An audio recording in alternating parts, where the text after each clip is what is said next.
Hello guys, pag-usapan lang natin ang breaking news. May pasabog nga naman kasi ang bali-balita at exclusive na pinag-uusapan ngayon. Will it affect ba career ni Catherine? It confirmed na sila. Madaming mosang sa Australia ka. Sige, kayo, ha ha ha. Imagine buong flight nakamas sila. Parehas, ha ha ha.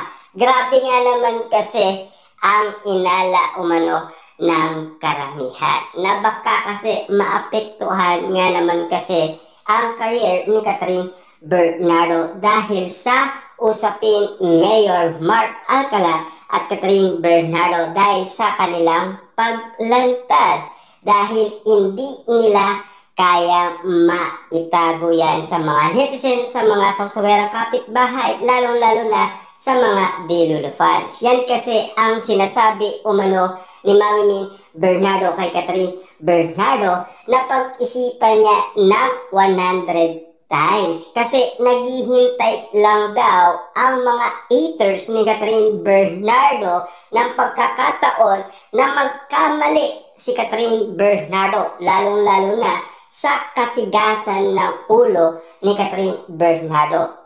Papaano nga naman kasi? Inamin sa atin yan ni Mami Bernardo na talagang matigas ang ulo ni Catherine Bernardo. Kapag may gusto yan, kailangan ibigay mo.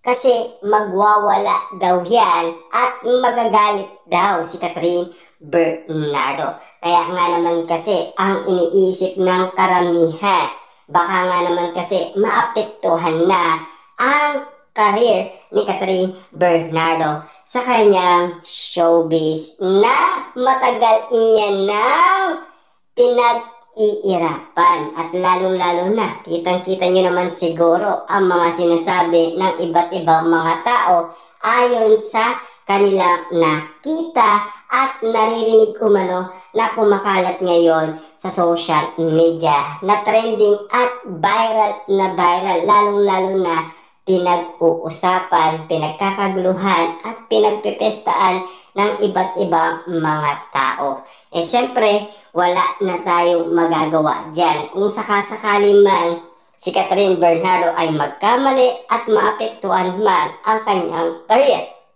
tanging siya lang ang makakasagot niyan sa kanyang desisyon na ginagawa dahil ang pagkakaalam kasi ng mga Delulu fans ni Catherine Bernardo nasa tamang edad na yan.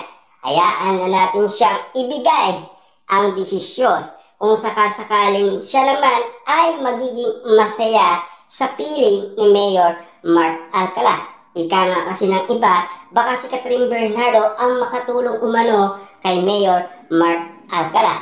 Ganun nga ba? Or baka makasira nga naman kasi si Mayor Mark Alcala sa career ni Catherine Bernardo. Naapektuhan na ba? Naaapektuhan na. Noon kasing pumutok ang bali-balita kina Catherine Bernardo at Mayor Mark Alcala, binabatikos na ngayon si Catherine Bernardo. Iba't iba na kasi ang mga sinasabi ng iba't ibang mga tao. Lalong-lalo na kasi sa bagong paparating na project ni Catherine Bernardo ay tinitira na siya ng mga haters ni Catherine Bernardo.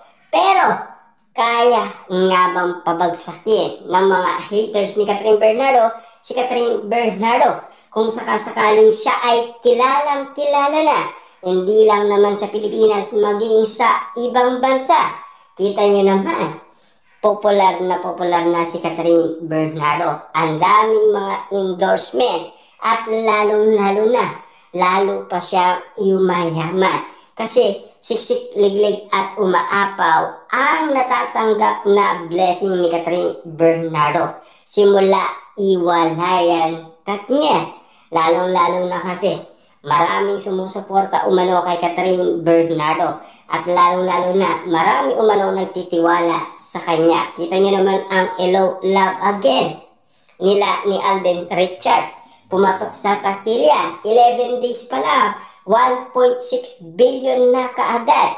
At lalong-lalo na, first day pa lang ng kanilang movie, 85 million na. talagang panalong-panalo at talagang paldong-paldo ang kanila movie. Papaano pa kaya kung magbalik teleserye si Catherine Bernardo? Siguradong sigurado yan. Tataas at tataas ang ratings yan kasi maraming naghihintay kay Catherine Bernardo makabalik siya sa teleserye. After nga naman kasi ng 15 years, makakabalik na ulit si Catherine Bernardo sa teleserye. At hindi lang natin alam kung tama nga ba ang inala or usap-usapan sa social media na si James ang makakapartner ni Catherine Bernardo. Siyempre, napakabongga daw at lalong-lalo na talagang pinondohan daw ang nasabing teleserye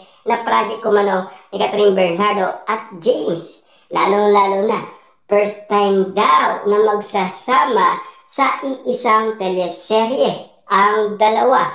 Pero makikitang binabatikos na sila. Parang pangit daw tignan kung pagmamasdan daw sina James at Catherine Bernardo ayon sa nakikita at paniniwala umano ng mga haters ni Catherine Bernardo. At lalong-lalo na kasi ito ang mga matitinding balita ngayon na kumakalat ngayon na pinag-uusapan. Hanggang ngayon kasi ay walang katapusan at hindi mamatay-matay ang issue kina Catherine Bernardo at Mayor Mark Alcala. Katotohanan man na kung sakasakali man masisira or maapektuhan ang career ni Catherine Bernardo na matagal niya nang pinag-iirapan. At lalong-lalo na sa mga pinapalinaw ni Mamin Bernardo kay Catherine Bernardo. Siyempre, anak niya yan. Gusto niyang tulungan. Kaso nga lang, si Catherine Bernardo gusto ba magpatulong? Kasi kayang-kaya niya na yata magdesisyon para sa kanyang sarili. Pero kapag nagkamali naman siya, siyempre, babalik at babalik pa rin siya sa kanya mga maghula. Lalong-lalo na kung sakasakali man magkamali si Catherine Bernardo sa pangalawang pagkakataon sa kanyang buhay pag-ibig. Dahil ang unang pag-ibig ni Catherine Bernardo ay nagkaiwalay sila.